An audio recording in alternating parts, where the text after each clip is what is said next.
Leo niko na swali moja nataka nikuulize. Kwenye hii WhatsApp status kuna hiki kidole kilikaa upande wa kushoto huko.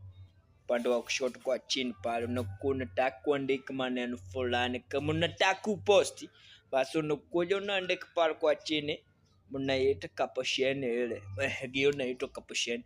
Ukishaandika pale kwa chini kwa upande huu wa kushoto pale. Huku pembeni sasa upande wa kulia.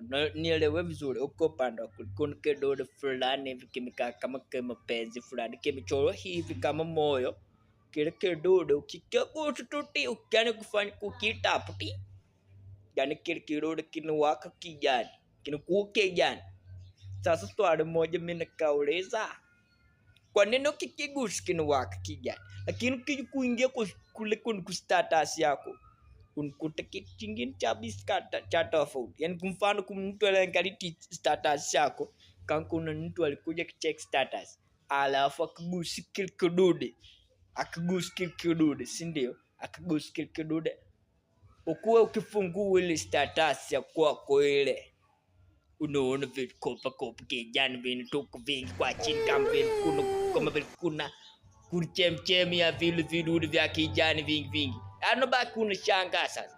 Sasa hivi wameupdate, wameweka kitu kingine tofauti. Yaani ukigusa tu pale kuna vidude vinatoka pu.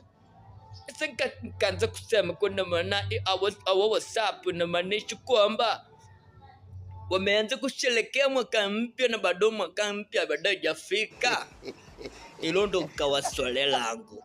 Ukiweza kunijibu kuniteni lako na kutumia kwa ajili ya mwaka mpya.